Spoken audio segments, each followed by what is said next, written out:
There was once a boy named Kofi who lived in a small, humble village nestled between rolling hills and deep forests. The land was barren and unforgiving, and Kofi's family struggled to survive. His father worked tirelessly under the harsh sun, his hands cracked and calloused from years of labor. His mother, a gentle and loving woman, did her best to care for Kofi and his little sister, Amma. They were poor beyond measure, with meager meals that were never enough to fill their bellies. Despite the hardships, Kofi never stopped dreaming of a life that could free them from their burdens, one of hope, of abundance, and of love. But such dreams felt distant, like a fragile thread lost in a vast sea of despair.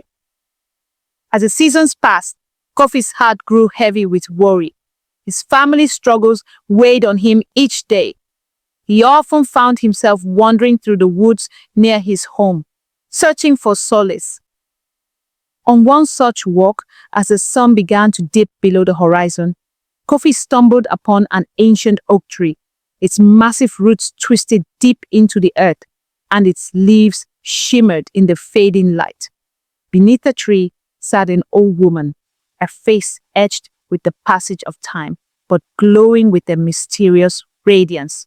Her hair, as white as snow, cascaded down her back like a waterfall of moonlight, and her eyes sparkled with a knowing light. She was surrounded by an aura of magic that seemed to make the world around her stand still. "Child," the old woman called in a voice that was both gentle and commanding, her words carrying the weight of centuries. "I see the sorrow in your heart. Your spirit longs to save your family, to break free from the chains of poverty.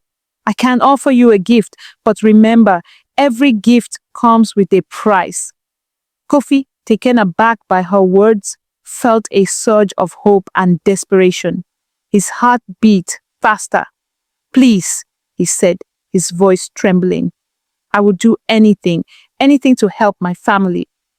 The old woman smiled, her lips curling into a knowing grin. She reached into her tattered cloak and pulled out a small vial filled with a strange golden liquid that seemed to glow from within.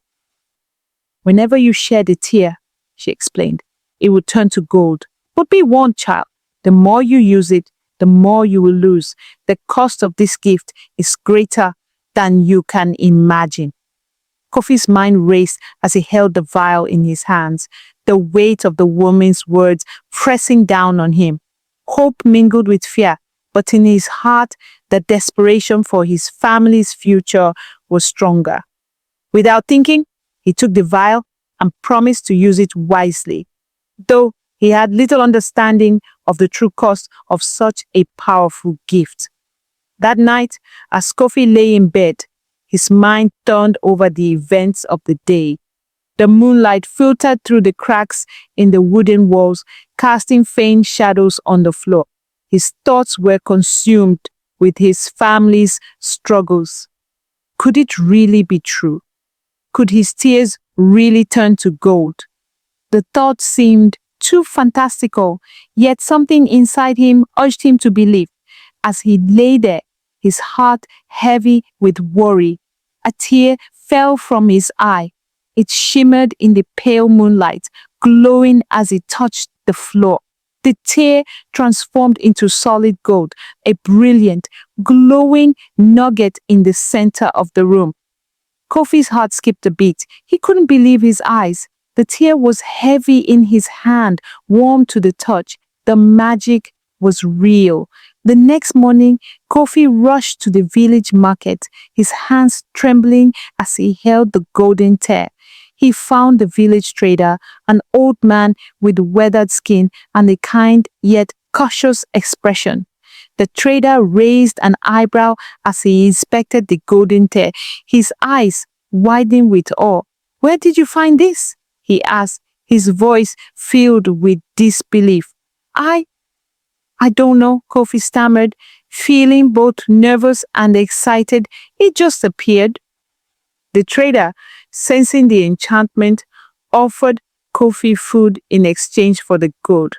Kofi accepted, eager to see his family's hunger finally eased. That evening, he returned home with enough food to last them for a week. His mother and father were overjoyed, unaware of the true source of their good fortune. They marveled at the abundance, thankful for the miracle that had come into their lives. Over the next few days, Kofi found that whenever he felt sadness or despair, a tear would fall and transform into gold. His family's life began to improve with every tear he shed.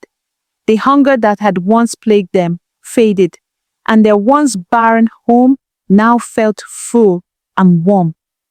Kofi's heart swelled with pride as he saw the joy return to his family's faces, their lives growing brighter with every passing day. But with each tear, Kofi began to feel a subtle shift within himself. His heart, once full of innocence and wonder, now seemed to grow heavy with the weight of his actions.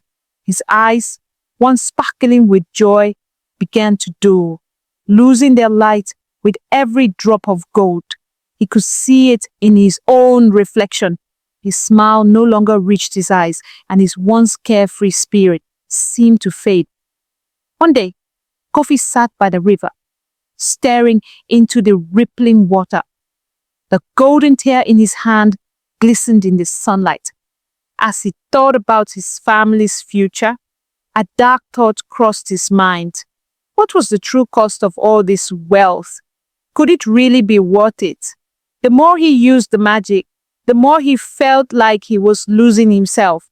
His joy, his spirit seemed to slip further away with each golden tear he shed.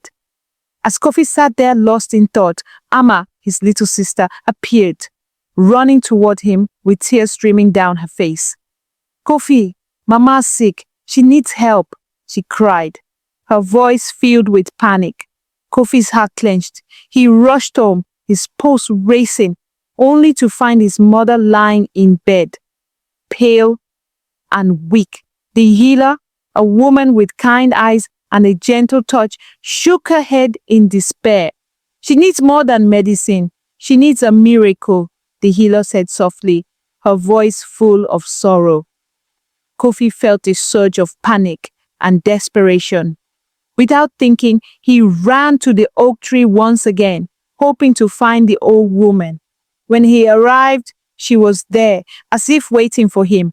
Her eyes glowed with a knowing light as she spoke. "What do you seek now, child?" she asked, her voice calm but filled with an ancient wisdom. "My mother is dying," Kofi pleaded, his voice raw with emotion. "Please, can you help? I will give anything, everything." The old woman's gaze softened. "You have the power to save her," she said gently. "But remember, every gift comes with a price. Are you willing to pay it?" Kofi nodded without hesitation, his heart full of desperation. "I'll give anything, everything." The old woman handed him the vial once more, her expression unreadable. "Use your tears wisely, for the cost will be high." With a heavy heart, Kofi hurried home. He wept for his mother, and as his tears fell, they turned to gold once again. He used the gold to buy the rarest medicine and to bring the best healer to his mother's side. After days of care, his mother's health began to improve. She sat up in bed, her color returning, and for a moment, Kofi felt a flicker of hope. But as he watched her recover, something inside him continued to wither. His joy, his spirit seemed to fade with every golden tear he shed. He had saved his mother, but at the expense of his own soul. As the years passed, Kofi's wealth grew. His family's needs were met, and they lived in comfort. But the warmth and closeness that had once defined them began to fade. His mother, though healthy, seemed distant, her once loving gaze replaced by coldness. His father, once strong and proud, became silent, his heart heavy with regret. And Kofi, He became a hollow shell of the boy he had once been. His wealth had brought him everything he thought he wanted, but it had also taken everything that truly mattered. Kofi had turned his tears into gold, but with each tear, he had lost a piece of himself. His heart was empty, his spirit crushed. He had everything, yet nothing. He stood in a gilded cage of his own making, unable to break free. One final time, Kofi went to the oak tree, hoping to find the old woman. But when he arrived, she was gone. The tree stood silent, its branches swaying in the breeze, as if whispering a sorrowful truth.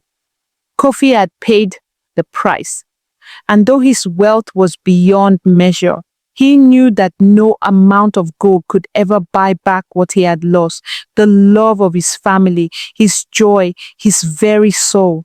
And so, as his tears fell one last time, they shimmered in the sunlight, turning to gold. But Kofi knew in that moment that no treasure could ever replace what he had lost. The boy who had turned his tears into gold now wept for the things that truly mattered, things that no amount of wealth could ever bring back.